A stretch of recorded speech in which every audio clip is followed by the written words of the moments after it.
recuerde que está en su casa. Lo esperamos los días que usted quiera en este lugar.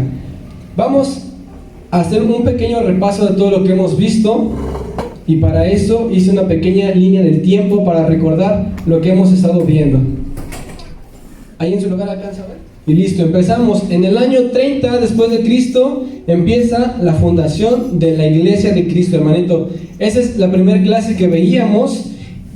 Y veíamos 3 puntos importantes porque era importante estudiar la historia de la Iglesia. Veíamos que aprendíamos del pasado, valorábamos lo que hicieron nuestros hermanos y vemos para qué dirección nosotros vamos y tenemos que ir. En el año 31 y al 33 después de Cristo fue la lapidación de Esteban y dispersión de la iglesia. ¿Alguien recuerda quién fue Esteban? Fue el primer mártir y fue muerto a causa del evangelio y torturado por Saulo de Tarso. En el año 32 al 34 fue la conversión de Saulo de Tarso. ¿Me podría acompañar por favor a Hechos 26, versículo 9? Hechos 26, 9. ¿Ya lo tenemos? Vamos a leerlo. Dice: yo ciertamente había creído mi deber hacer muchas cosas contra el nombre de Jesús de Nazaret, lo cual también hice en Jerusalén. Yo encerré en cárceles a muchos de los santos, habiendo recibido poderes de los principales sacerdotes, y cuando los mataron yo di mi voto. Y muchas veces, castigándolos en todas las sinagogas, los forcé a blasfemar, y enfurecido sobremanera contra ellos, los perseguí hasta en las ciudades extranjeras. Entonces, Saulo de Tarso era la primera persona que perseguía a la iglesia de Cristo, que después se convertiría en Pablo. Pablo era el primero en perseguir a la iglesia de Cristo. Y Pablo fue, en ese tiempo Saulo de Tarso fue quien torturó a Esteban. De ser un perseguidor de la iglesia, se convirtió a ser un seguidor de la iglesia de Cristo. Amén.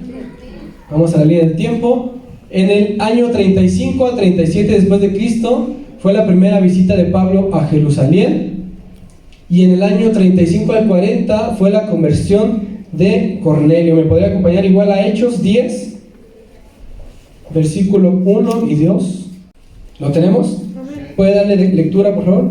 Había en Cesarea un hombre llamado Cornelio, centurión de la compañía llamada La Italiana, piadoso y temeroso de Dios con toda su casa, y que hacía muchas limosnas al pueblo y oraba a Dios. Entonces, Cornelio era un centurión, piadoso y temeroso de Dios con toda su casa, y hacía muchas limosnas al pueblo y oraba siempre a Dios. Cornelio era una persona comprometida con el propósito que nos ha dado nuestro Dios, y él en el año 35 al 40, la pasada, 35 al 40, fue convertido, y él, adivina cómo murió.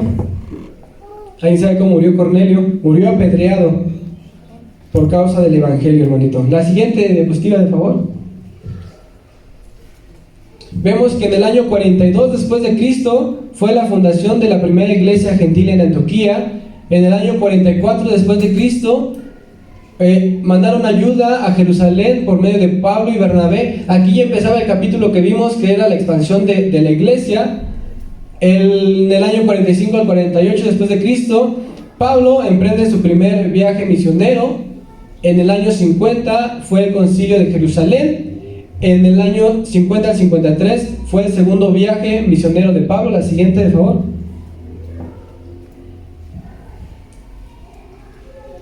En el año 53 emprende su tercer viaje Pablo. En el año 58 Pablo llega a Jerusalén. Y en el año 58 al 60 Pablo preso en Cesarea. Ahí caemos en el capítulo donde era la iglesia en su prueba de fuego.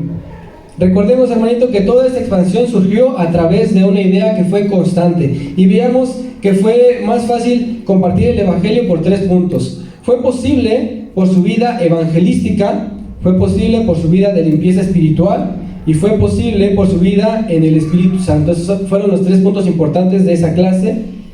Y la iglesia, hermanito, empezó a crecer grandemente a través del testimonio de cada uno de nuestros hermanos del pasado, hermanito.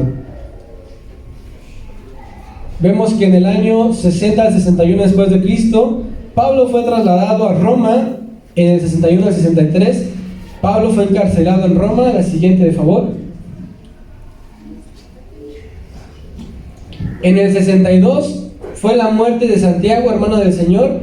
Y en el 64, hermano, fue la primera persecución mundial de parte de Nerón. Igual caemos en el capítulo de la iglesia en su prueba de fuego. Veíamos que él empezó a gobernar desde los 17 años a causa de que su padre fallece, se queda a los 17 años y es dirigido por parte de su madre. A cierta edad él mata a su madre y empieza a gobernar él mismo y empieza la locura contra la iglesia de Cristo. Y veíamos ese ejemplo que era muy impresionante, cómo los envolvía en pieles y se los daba a los perros para comer a los cristianos. O igual los encendía por diversión, los ponía en su jardín solo para que alumbrara su casa. Estaba esa perversión. Y veamos la enseñanza de ese día, que hay que soportar la prueba de fuego, porque después de la prueba va a venir un nuevo comienzo, hermano. Dios nos está purificando, sabemos de qué estamos hechos, como aquellos hermanos que aguantaron y murieron por causa del evangelio, hermano. Y hasta este momento vamos hasta el capítulo 3. El día de hoy comenzamos con el capítulo 4, que se titula La iglesia en sus primeras faltas, hermano. Y quiero empezar con esta introducción hablándoles acerca del, está difícil la palabra, fariseísmo cristiano. Fariseísmo cristiano. Los fariseos, hermanos, en tiempo de Jesús, eran hombres que se dedicaban toda su vida a la observación cuidadosa y meticulosa de cada una de las reglas de la iglesia. Era gente que solo estaba a la expectativa de lo que pasaba y estaba a la expectativa de las reglas que ellos ponían. ¿Me podría acompañar a Marcos 7, versículo 6? ¿Lo tenemos? Amén. ¿Podría darle lectura, hermano?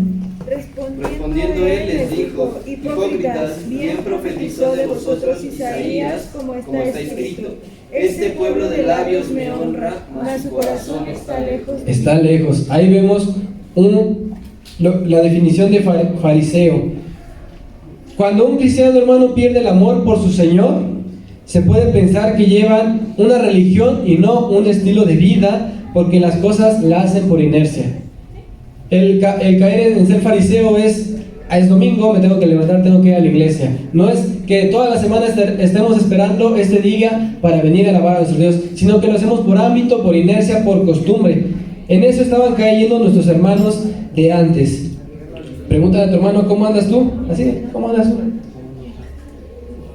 Pregúntale: ¿cómo andas tú? Sin miedos. No es una pregunta. Pregúntale: ¿cómo andas tú? ¿Cómo andas tú? Perfecto. ¿Cómo andamos? Así es, amén. Y quiero compartirles que hasta había ya una clasificación de fariseos, hermano, y quiero leérselos. Estaba el fariseo exhibicionista. Este disfrutaba sus buenas obras preocupado porque los hombres vieran su pureza y bondad, ¿verdad? Un ejemplo, podría estar ayunando y ¡ay! Estoy ayunando, vean todos cómo soy un santo, cómo estoy consagrado. Ese era un tipo de fariseo, el exhibicionista. Está el fariseo dilatorio, que buscaba excusas para postergar una buena acción. Hablaba mucho, pero no hacía nada. Estaba el fariseo herido o sangrante. Y dice aquí que en Palestina las mujeres ocupaban un lugar bajo.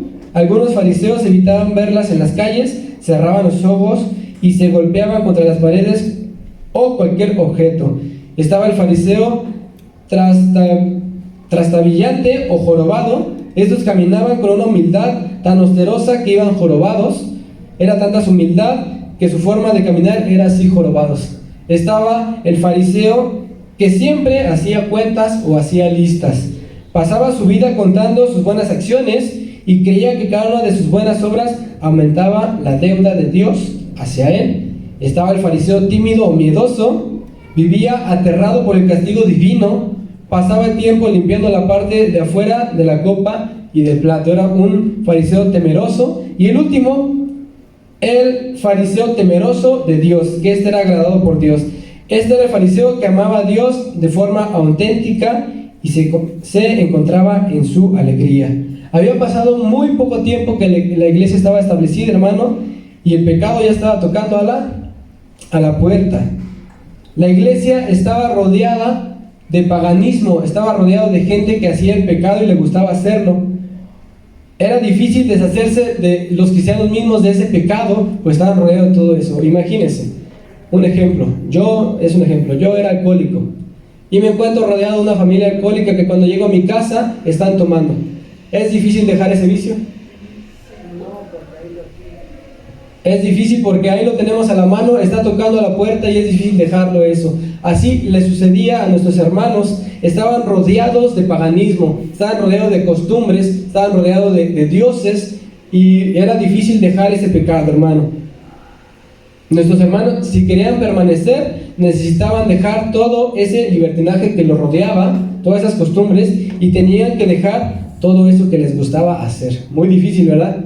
Yo estoy seguro que hasta la fecha no somos 100% puros de dejar el pecado que estamos haciendo, siendo sinceros. Sin en cambio, hermano, la voz de nuestro Señor Jesucristo siempre estaba ahí con ellos para que pudieran dejar ese pecado, hermano. El pecado parecía divertido, pero siempre estaba dañando poco a poquito, aunque solo hicieron un día o una vez, siempre estaba ahí dañando el pecado sus vidas. En estos primeros 30 y 50 años de la iglesia se estaba infiltrando actitudes negativas, costumbres y pecados que hablaban de una pérdida de amor hacia la obra de nuestro Dios. Esto para nosotros debe ser una enseñanza, hermano, para librarnos de aquellas actitudes que se han estado rodeando de nosotros.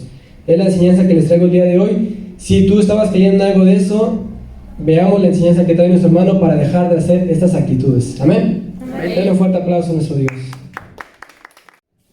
Apocalipsis capítulo 2, vamos a leer los primeros 4 versículos, todos juntos a una misma voz. ¿Ya lo tiene ahí? Dice la palabra de Dios así, acompáñeme. Escribe al ángel de la iglesia en Éfeso, el que tiene las 7 estrellas en su diestra, el que anda en medio de los 7 candeleros de oro, dice esto: yo conozco tus obras y tu arduo trabajo y paciencia, y que no puedes soportar a los malos, y has probado a los que se dicen ser apóstoles y no lo son, y los has hallado mentirosos, y has sufrido y has tenido paciencia, y has trabajado arduamente por amor de mi nombre, y no has desmayado. Pero tengo contra ti que has dejado tu primer amor.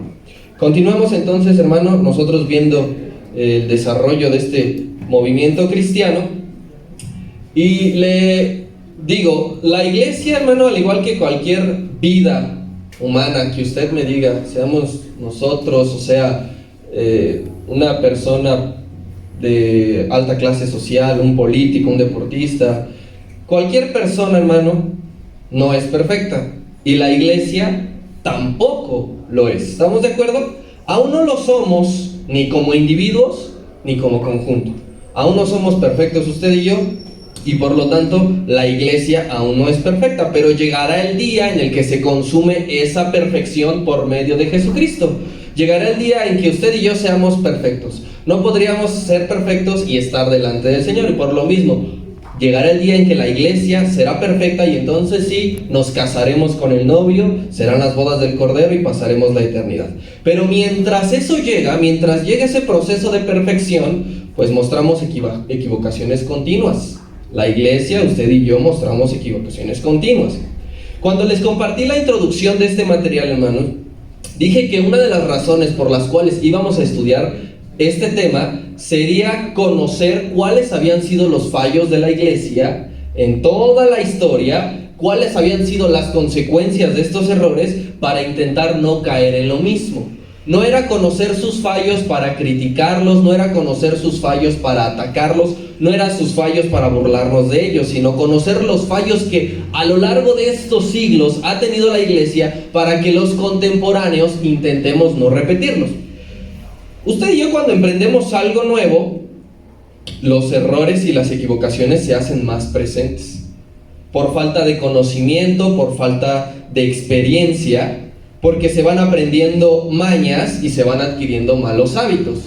Por ejemplo, si usted emprende un negocio, una empresa, Normalmente cuando se vean más las equivocaciones será el inicio, porque no tendrá la experiencia necesaria ni suficiente para poder caminar o lograr eso sin equivocarse una sola vez. Conforme va pasando el tiempo, usted va queriendo, esto no lo tengo que hacer, esto no lo tengo que repetir, y así sucesivamente. Lo mismo pasaba con la iglesia. Como era inexperta en esos primeros años, iban a suceder errores sí o sí. Hay tres forzosas paradas, hay tres forzosas bases que ocurren en la vida humana y que le ocurrieron también a la iglesia: el éxito, los problemas y los errores. Esas tres bases, hermano, usted las va a ver y conocer continuamente a lo largo de nuestra vida. Todos aquí hemos tenido éxito en algo. Lo que usted considere como yo he tenido éxito en esto. Todos aquí hemos tenido problemas. Mi mayor problema o mi mayor dificultad que me he enfrentado es esto. Y todos aquí hemos tenido errores. Mi mayor error es esto, es aquello. Lo mismo la iglesia. La iglesia, si tomamos el caso que esto que estamos viendo de Éfeso, ya estaba pasando por esas tres mismas bases. Mire, su éxito fue en el versículo número 2. Capítulo 2, versículo 2, ahí de Apocalipsis. Ese es el éxito de la iglesia y dice así: yo conozco tus obras, y aquí viene el éxito, y tu arduo trabajo y paciencia. Continúa este éxito y dice: y no puedes soportar a los malos, y has probado a los que se dicen ser apóstoles, no lo son, y los hallas mentirosos. Eso era el éxito de la iglesia, porque trabajaba arduamente, porque cada día se añadían los que debían de ser salvos, porque identificaba fácilmente a los falsos maestros y a los falsos profetas. ¿Sí? Eso era el éxito de la iglesia. Después vinieron los problemas de la iglesia, que viene en el versículo número 3. Dice: has sufrido, has tenido paciencia, has trabajado arduamente por amor de mi nombre y no has desmayado. Hablamos de la persecución. Cristo le está diciendo ya a la iglesia: has pasado problemas severos, desde la primera persecución que acabamos de ver, Saulo sobre Esteban, y de ahí todas las persecuciones. Entonces la iglesia ha pasado problemas, pero también toca la tercera base que viene en el versículo número 4, y ya vienen a ser los errores, y dice así: pero sí has tenido éxito, sí has tenido problemas, pero también has tenido errores. Y el error que dice aquí nuestro Señor es que has dejado tu primer amor. El pecado, hermano, para ese momento, para ese entonces, para esa parte de la historia, ya empezaba a cobrar sus primeras víctimas de la naciente iglesia. Desde luego nuestro Señor no lo agarró por sorpresa que la iglesia comenzara a equivocarse. No le sorprendió eso, no dijo: ¿cómo puede ser posible? Pero sí era necesario que el Señor remarcara cuál era el error de la iglesia. Aproximadamente para este tiempo la iglesia, hablamos que ya tenía unos 35 años establecida, y el Señor le está diciendo: tengo que decirte cuáles han sido tus fallos, tengo que decirte cuáles han sido tus errores. A ninguno de nosotros nos gusta que nos digan nuestros errores, ¿verdad? Que nos digan, que nos sienten: mira, esto. A todos nos gusta que nos digan: tu virtud es esta, alabo esto me gusta de ti. Pero a pocos les gusta: dime mis errores, por favor, dímelo, lo disfruto, me encanta que me digas mis errores, no sabes cómo me divierto. Y tratemos de verlo objetivamente, mis queridos hermanos. ¿Dónde estaba esta iglesia que estamos viendo? En Éfeso. Y usted conoce bien el círculo social donde se manejaba, donde se movía Éfeso. Había una presión, era paganismo ahí. Recuerden todas las clases cuando vimos la iglesia, la ciudad de Éfeso, los agoreros que ahí estaban, el templo que ahí estaba, el emperador Dominiciano que estaba, que se consideraba Dios. Entonces todo eso hacía que la iglesia viviera como en una olla express, ¿sí? Eso era como un estanque lleno de tiburones. No era así como que la iglesia: nos vamos a alejar, nos vamos a ir a desterrar a una isla donde no hubiese ningún tipo de tentación en la cual regresar. No era así. Así que las tentaciones y el pecado seguían acechando a los nuevos creyentes, hermano, como ahorita. Recuerde usted que quien está hablando en Apocalipsis es Jesucristo, pero ya no es Jesucristo como nosotros vemos en los evangelios, ya es Jesucristo como resucitado. ya es Jesucristo lleno de gloria y de majestad. Y resume los fallos de la iglesia en 4 palabras. Has dejado tu primer amor. Son 5. Has dejado tu primer amor. Y se los resume. Imagínense, no era nada más un error. No era nada más un pequeño detalle. Dice, no te voy a torturar, no te voy a destrozar, no te voy a humillar, no te voy a pisotear. Lo voy a decir de la siguiente manera. Iglesia, te has equivocado en que has dejado a tu primer amor. ¿Y qué significa esta frase tan conocida por usted y por mí? Significa que había desaparecido, significa que había disminuido y significa que se había reconvertido el amor que la iglesia tenía para con Dios y entre los hermanos. Eso era lo que Cristo estaba resumiendo como ese fallo.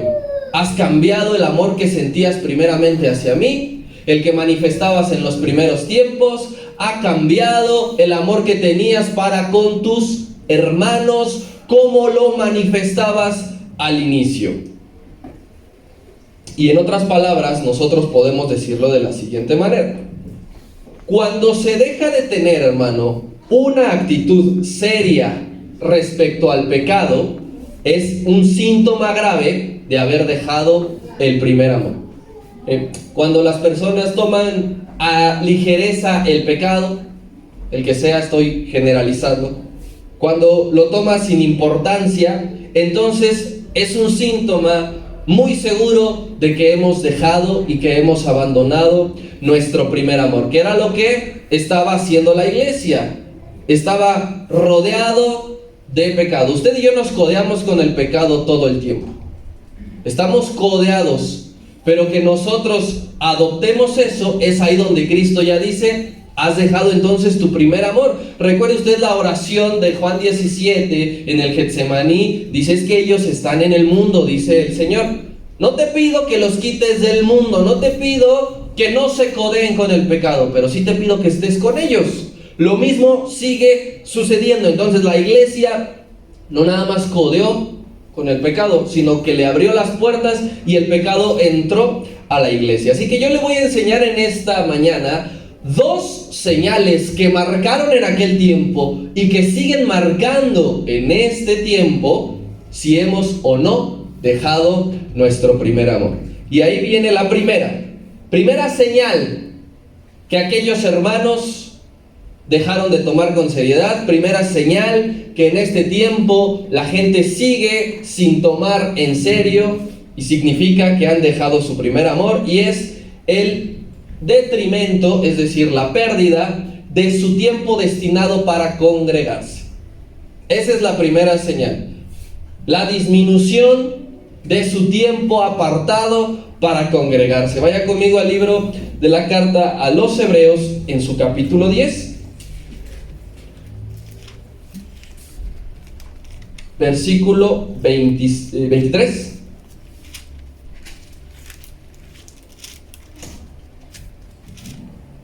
Hebreos capítulo 10, versículo 23 hasta el 25. ¿Ya llegó? Dice la palabra de Dios así, yo lo leo, usted solamente sigue con su vista. Dice: mantengámonos firme sin fluctuar la profesión de nuestra esperanza, porque fiel es que prometió.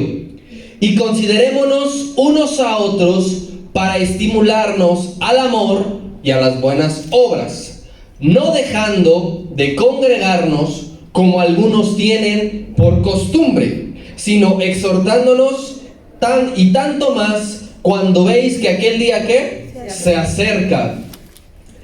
En aquel tiempo, esta frase última de cuando veis que aquel día se acerca, digamos que nosotros podemos ahora entender que no aplicaba tanto, ¿no? Aquellas personas no sabían qué día se iba, el día que ya estuviese cercano.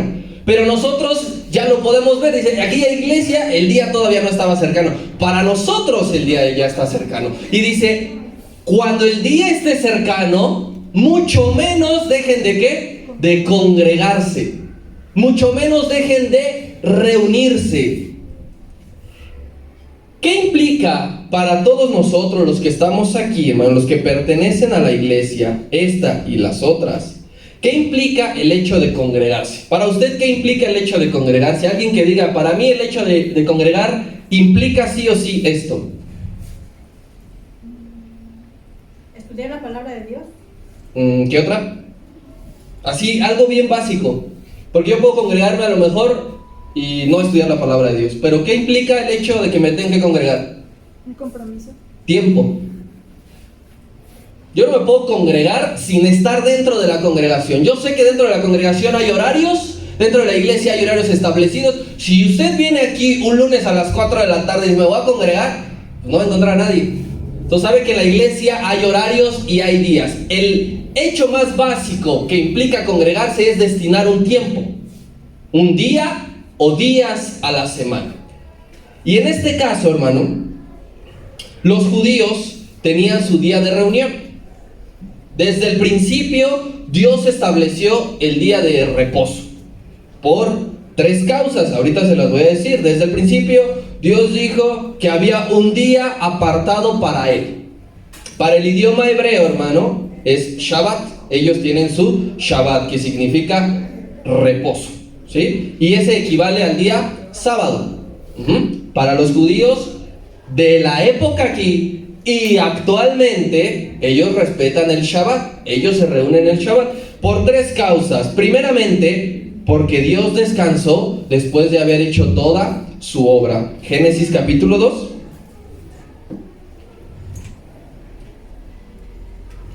Versículo 2.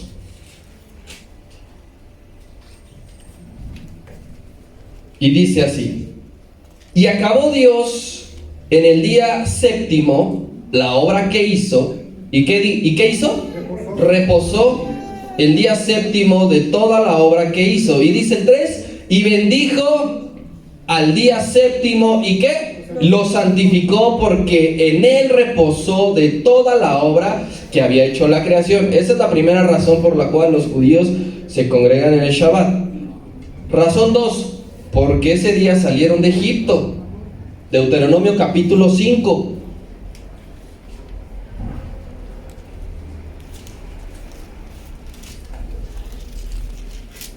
Versículo 15. 5:15 dice así: acuérdate que fuiste siervo en tierra de Egipto, y que Jehová tu Dios te sacó de allá con mano fuerte y brazo extendido, por lo cual Jehová tu Dios te ha mandado que ¿qué? Que guardes el día de reposo. Razón 1, porque el Señor terminó la obra. Razón 2, porque el Señor los sacó de Egipto. Y razón número 3, porque ese día les fue dada la ley que siguen hasta ahora. Vaya conmigo a Nehemías capítulo 9, versículo 13.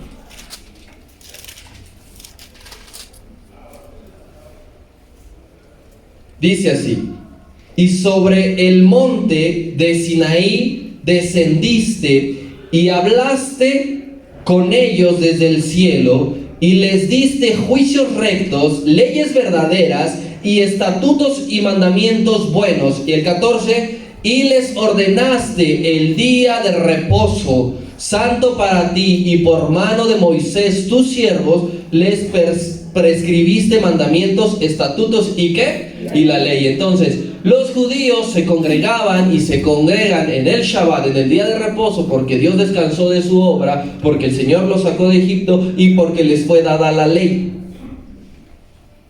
Cristo, como judío, se reunía siempre, siempre. No era hoy sí tengo ganas, hoy no tengo ganas, hoy amanecí de ánimo, hoy no amanecí de ánimo. Cristo se reunía siempre. Lucas capítulo 4.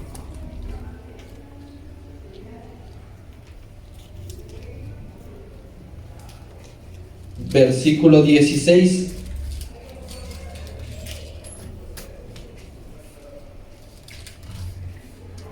Y dice: y vino a Nazaret, yo creo que fue a visitar a su mamá, donde se había criado. ¿Y qué día dice que fue a la reunión? El día de reposo, no cualquier otro día. El séptimo día entró a la iglesia que había en su pueblo. ¿Qué dice lo demás? Conforme a lo que hacía cada día de reposo. Los judíos se reunían siempre en Shabbat. Cristo dijo que vino a cumplir la ley y encima le vino a añadir algo más. Vino a enseñar para quién era el beneficio de congregarse. Marcos capítulo 2.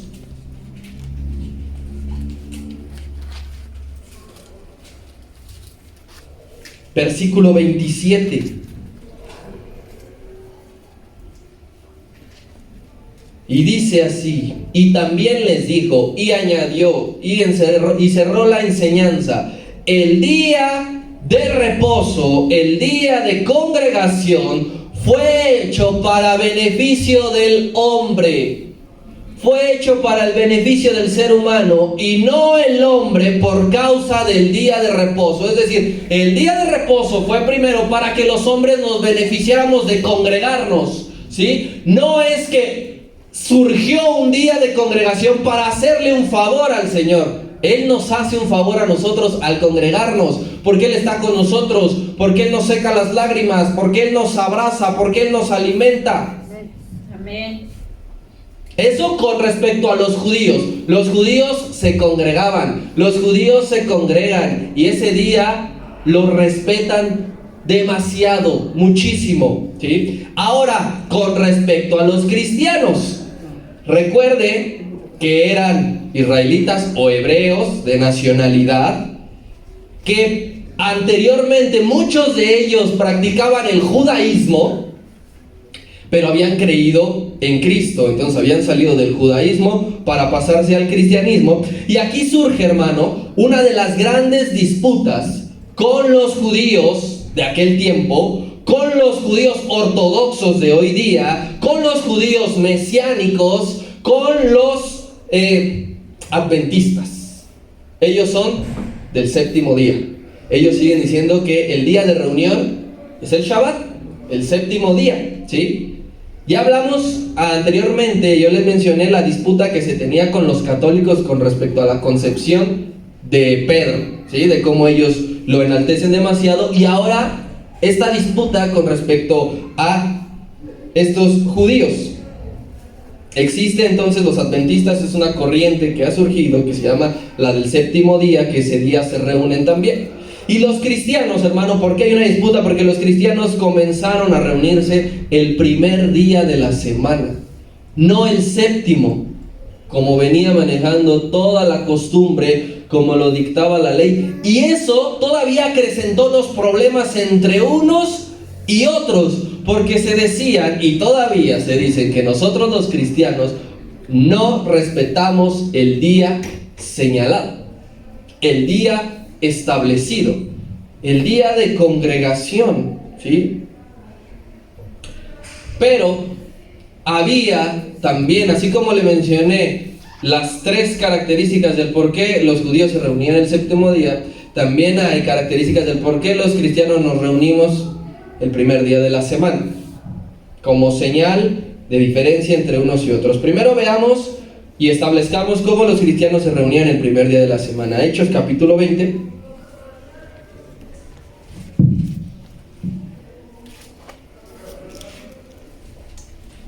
Versículo 7.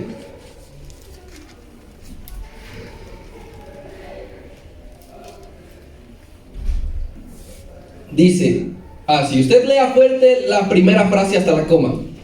El primer día de la hasta semana. ahí, el primer día de la semana. Ya entramos en controversia. El primer día de la semana, ¿qué pasa el primer día de la semana? ¿Qué dice? ¿Que estaban qué? Reunidos los discípulos. ¿Para qué? Para convivir. Pablo les predicaba, estaban haciendo un culto, habiendo de salir al día siguiente, y alargó el discurso hasta la medianoche. Sí que lo respetaban. Imagínense, tenían que viajar al día siguiente y Pablo había predicado ¿hasta qué hora? Hasta las 12. Y no había como que, oye, pues hay que dormir, hay que viajar. Estaban ahí, comían el primer día de la semana. Primera de Corintios, capítulo 16.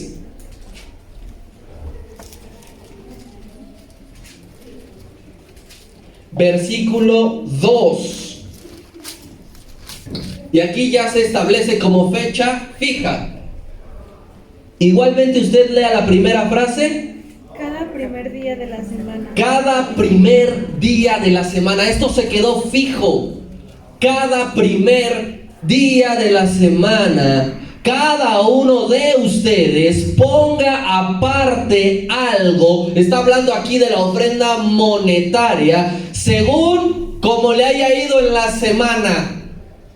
Como según haya prosperado, dice, lo apartas, lo guardas, para que cuando yo llegue no se recojan entonces, ¿qué? Las ofrendas. ¿Y por qué cada primer día de la semana? Porque ese día habían establecido reunirse. ¿Y por qué cambiaron todo eso? Por lo siguiente: ellos y usted y yo nos reunimos el primer día de la semana porque Cristo resucitó el primer día de la semana. Juan capítulo 20.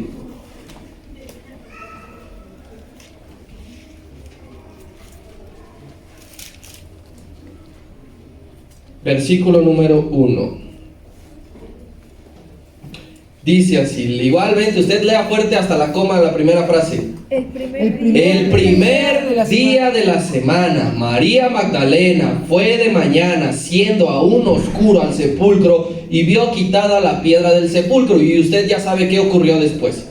El primer día de la semana Cristo ya había resucitado, y esa es una de las bases por las cuales el cristiano dijo: hay que reunirse el primer día de la semana. ¿Y cuál es la otra base que se toma? Porque Cristo se le apareció dos primeros días de la semana seguidos a sus discípulos. Recuerde que Él pasa 40 días después de haber resucitado aquí en la tierra, y los dos primeros días de la semana seguidos se les aparece a sus discípulos. Ahí mismo en Juan 20, pero vaya al versículo 19, dice así: cuando llegó la noche de aquel mismo día, ¿de qué día está hablando?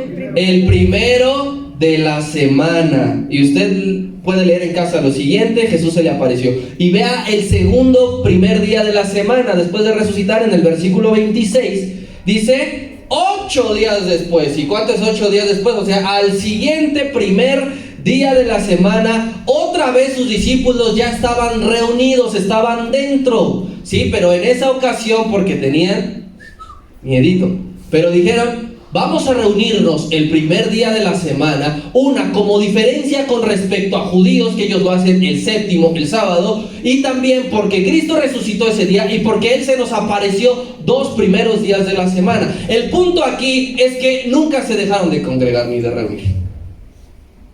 Es que es eso verdaderamente lo importante, que la congregación, la reunión, la iglesia siguió tomando la preciosa costumbre de reunirse. No dijeron: bueno, lo vamos a dejar y cada quien en su casa, o no sé qué vamos a hacer, sorteamos a ver a quién le toca la casa de quién, no, y a ver qué día nos toca. No, fijaron un día. Como nosotros tenemos un día fijo aquí, o varios días fijos aquí, un horario aquí para congregarnos, hermano. Y la iglesia había dejado de congregarse. Muchos habían renunciado a eso. No lo hacían ni el séptimo día de la semana, no lo hacían ni el primer día de la semana. En la actualidad, hermano, hay iglesias que tienen reuniones una vez a la semana. Nosotros tenemos varios cultos: miércoles, viernes, domingo, y ya depende de cada iglesia en cuanto a sus posibilidades. Hay iglesias que pues rentan un lugar y solamente se los rentan un día, pero ese día es fijo para congregarse, ¿sí? Hay iglesias que empiezan en casas, en cocheras, y fijan un día y un horario para congregarse. Los creyentes, hermano, ya no estaban destinando el tiempo como al principio. Ya no lo estaban haciendo, ya no estaban destinando el tiempo correcto ni el que era necesario para congregarse. Fue disminuyendo poco a poco hasta llegar al punto de ya no reunirse más. Y no sé usted, pero yo considero esencial el congregarse. Es esencial, por varias razones, usted las debe de saber. Si usted trabaja en un lugar, en una oficina, si usted cuando iba a la escuela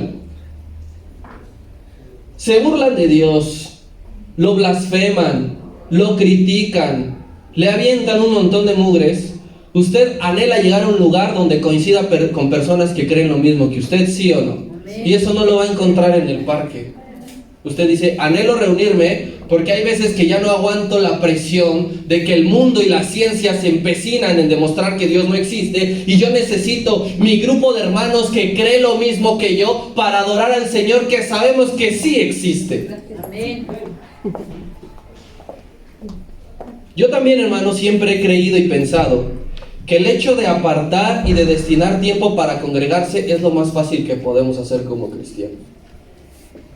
El que tú destines tiempo para reunirte, es domingo, es miércoles, es viernes, ya son las 7 de la noche, va a empezar. Es lo más fácil que podemos hacer.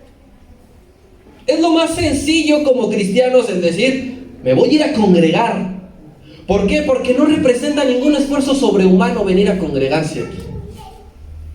O usted se tiene que parar a las 3 de la mañana, caminar 4 kilómetros para poder llegar a congregarse. Usted tiene que tomar 3 transportes, un Uber, recorrer toda una línea de metro para llegar a congregarse. No hay que realizar un fondo físico tremendo de decir, híjole, es que me voy a cansar mucho si voy a la iglesia y a reunir, híjole, es que eso de subir las sillas me cansa. Usted no dice, híjole, yo no me congrego porque es bien caro. Sale bien caro ir a congregarse. 5 pesos del boleto del metro, 7 pesos del camión. Ya lo de la prenda es independiente. Yo nada más estoy diciendo para llegar aquí. Congregarse no representa para nosotros ningún esfuerzo sobrehumano. Por eso le digo que es lo más fácil. Por ejemplo, usted ama a su familia, ¿verdad? Amén. Y busca la forma de pasar tiempo con ellos.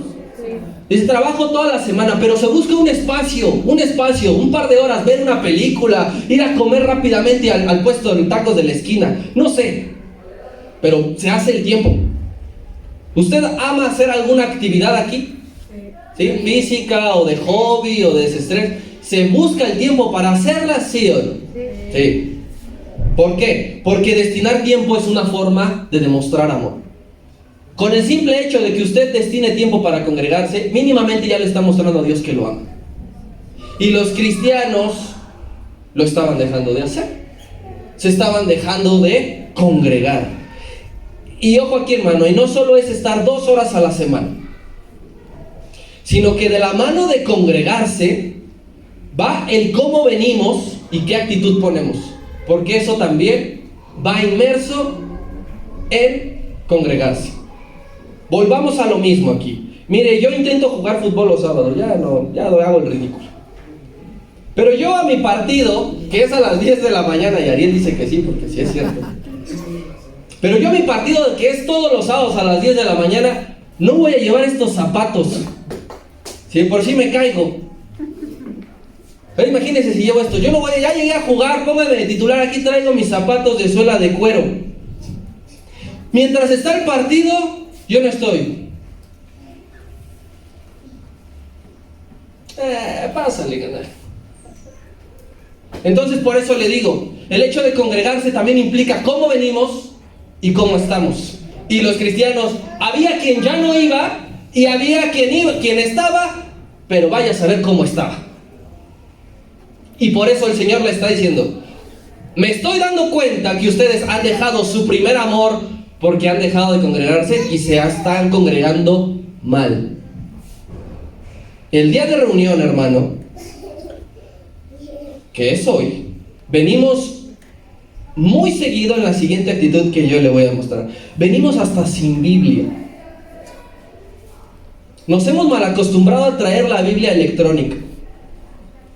Nada más nos llegue un mensajito, nos perdemos del mensaje que está diciendo para bajar a ver quién me escribió. Por eso le digo, yo no llego a mi partido de fútbol con zapatos de vestir. Y quien venga a la iglesia sin Biblia, tenemos problemas. ¿Cuánto puede pesar su Biblia cargarla, hermano? ¿Cuánto puede pesar meterla a una mochila, a una bolsa y traerla? Y aquí venimos sin Biblia. Nos cuesta también tanto trabajo de notar que nos da alegría reunirnos. Nos da alegría reunirnos. Ya le dije, yo no voy a mi partido triste. Al contrario, ahí me desestreso, ¿sí? Y aquí venimos sin Biblia y luego con una carota arrastrándola hasta acá.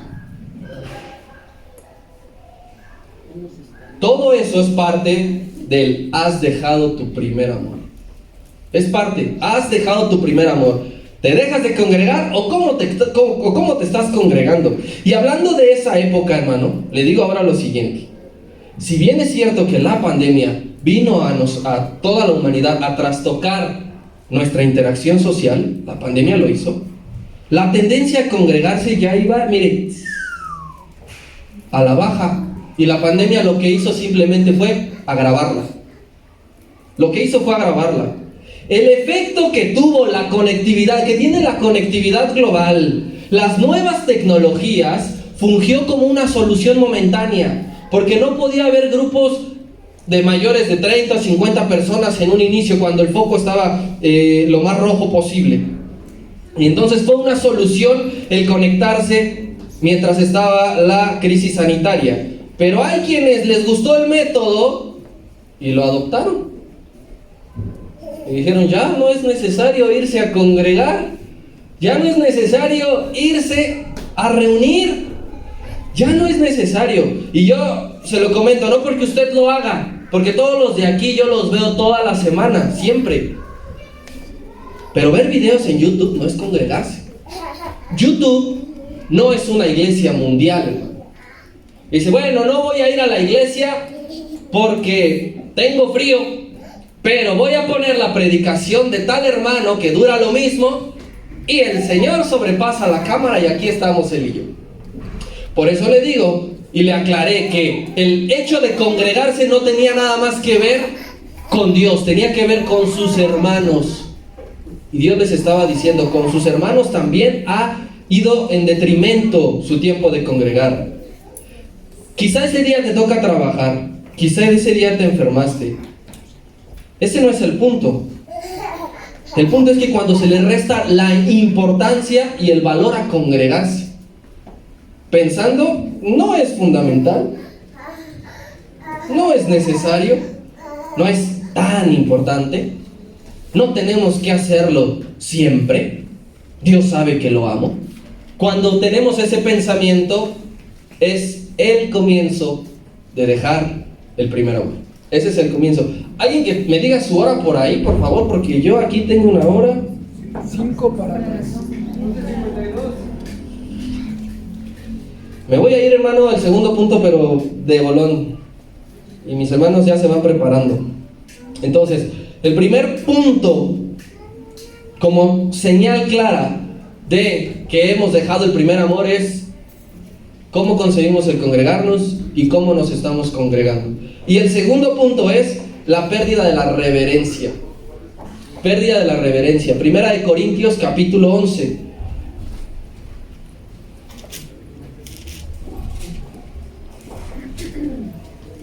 Versículo 20.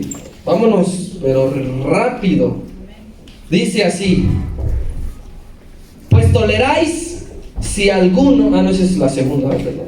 De lo rápido llegué hasta la segunda parte. 11:20 dice así: cuando pues os reunís vosotros, esto no es comer la cena del Señor, porque al comer cada uno se adelanta a tomar su propia cena, y uno tiene hambre y el otro ¿qué? Ya se emborrachó. Pues ¿qué? ¿No tenéis casas en donde hagan estos desfiguros? Menosprecian la iglesia de Dios y avergonzáis a los que no tienen nada. ¿Qué os diré? ¿Los voy a alabar? Esto no se los alabo. Y dice ahí, menosprecias la casa de Dios. Está hablando dentro de la iglesia, hermano. No está hablando sus vidas allá afuera, porque de sus vidas personales se hacen responsables ellos. Pablo les está diciendo, dentro de la iglesia ustedes han perdido la reverencia a Dios. Y hablemos de este caso en específico que va a ayudar a relacionar la idea. Anteriormente, hermanos, se desarrolló una práctica con una intención bien correcta, y era la de reunirse terminando la actividad para convivir, para comer, para cenar. Esa era una fiesta del amor, ¿sí? Celebraban ellos cada cierto tiempo, se ayudaba a los pobres, y esa fiesta se llamaba ágape. Ellos hacían reuniones ágapes, significa amor universal, o sea, para con Dios, para con los hermanos. Hace un tiempo nosotros aquí llevábamos a cabo reuniones ágape. Le hablo de hace muchos años. Yo me acuerdo que una vez al mes escogíamos un domingo en la tarde, terminábamos y nos sentábamos a cenar, terminando el culto. En aquella época esto sucedía y se fue distorsionando, hermanos, se fue distorsionando, ya que esa celebración terminaba uno menospreciando a los pobres. Era para compartir comida con los pobres, porque recuerde que en la iglesia la mayoría eran impíos, no eran de buenos recursos económicos. Entonces, terminando las reuniones ágapes, se menospreciaba a los pobres, se terminaban peleando entre los hermanos, se terminaban ofendiendo, se terminaban borrachos y terminaban hasta en orgías sexuales. Esas reuniones, hermano, cuando llegaban a ir, si es que llegaban a ir, terminaba en todo esto. Para que todo esto sucediera dentro de la casa de Dios, se lo dejo bien claro, era dentro de la casa de Dios. A esa reverencia me estoy refiriendo. Para que todo esto sucediera, porque el amor que ellos habían mostrado al inicio había desaparecido, se había reconvertido. Yo he escuchado casos, hermanos, desde luego no aquí, yo he escuchado casos en otras iglesias que terminando el evento sacan la botellita, sacan el vino o no sé qué se tome, la verdad, ahí sí desconozco, pero los hay. A veces usted y yo, primero nos congregamos mal, o dejamos de congregarnos mucho tiempo. Y segundo, a veces hacemos cosas aquí adentro, que atentan contra la reverencia del lugar, contra los hermanos y sobre todo contra Dios. Usted y yo lo hacemos. Cada uno sabremos qué grado de falta hemos tenido en estos tres niveles: al lugar, a los hermanos y a Dios. Cada uno de nosotros sabrá. Lo hemos practicado, ¿sí? Aquí adentro, afuera es otro cantar. Aquí adentro lo hemos practicado. Así que estos dos puntos que yo le mencioné, hermano, la pérdida de la reverencia al lugar, el congregarse de manera bien incorrecta, confirman, usted evalúese, confirman una clara muestra que se está dejando el primer amor. Y que es necesario seguir, el primer amor es necesario tenerlo para seguir en este camino y que Dios se agrade. Dios no se agrada de aquellos que han dejado su primer amor. No sea que seamos hallados y que Cristo nos diga como a Éfeso: tengo algo contra ti, te lo resumo fácil, has dejado tu primer amor. No sea que seamos así. Así que, hermano, vamos a evaluarnos mutuamente. Así que póngase de pie, usted ahí en su lugar, deje su Biblia.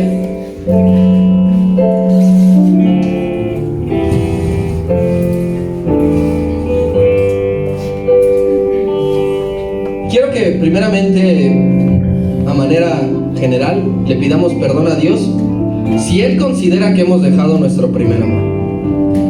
Y si usted dice, es honesto y la verdad sí he dejado mi primer amor en esta área, me he congregado mal o le he perdido el respeto al lugar, ahí hágalo de una forma personal e independiente. Pero primero vamos a pedir perdón específico, porque todos aquí hemos dejado nuestro primer amor en algún grado, en algún nivel. Así que ahí cierra tus ojos, querido hermano, cierra tus ojos. Ahí la presencia del Señor está aquí siempre, es su casa, nosotros somos los invitados.